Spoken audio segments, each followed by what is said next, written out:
top 5 TT positions in the world saw number 1 Rem Karev in a pole, one of the best positions I've seen ever. Head is on his arms. Can he see? No one knows, but the aero helmet is also in the perfect position, as you can see here, to guide the air over him onto his back. He just looks absolutely class. Super low position, and he seems to be able to sustain it. He beat Dowsett, who did 440 watts, and he's not doing 440 watts because he only weighs 58 kilos. So he is mad aero, and you can see at the end. I know his position did slightly change throughout the season, but his European Championships win was absolutely bonkers, and super now on the front end as well. You can see here again, you can see in this position when he's had his head up and he's still really aero, but when he puts his head down and can't see, like now he's just on a different level of aeroness. And second, we have Victor Campenaerts. Obviously, if you get the hour record, you're going to have an unreal position. This is him in the Innsbruck TT, and here he is in the hour record. Probably some of the worst commentary I've ever heard on this hour record attempt. But anyway, we'll skip through that.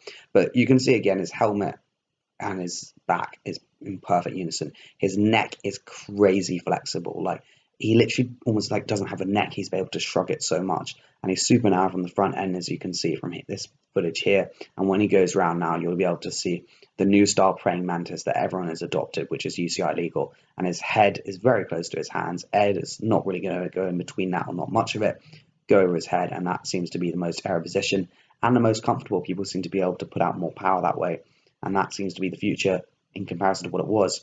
And then in third place, not in places, but anyway, in third we have Roglic, who again has a crazy position, super low again, very narrow on the front end. His helmet, when he puts it down, blocks off pretty much all the air, as you can see here, just at the end of the Vuelta a España time trial.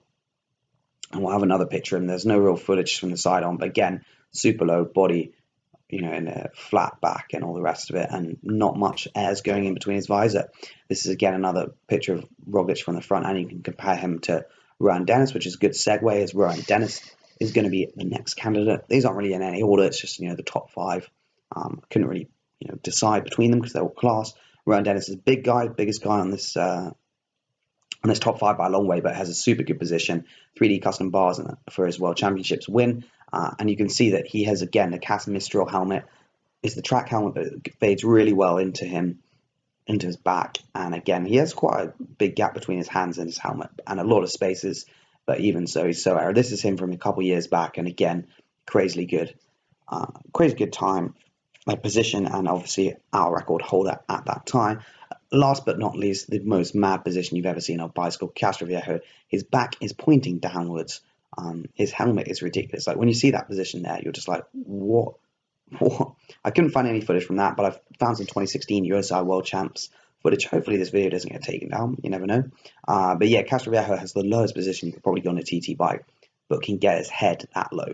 A lot of people have that position, but never ever get their head that low, but he can. And it just doesn't look comfortable. Like he must have so much flexibility in his lower back and in his quads and in his hip flexors to sustain power in this position.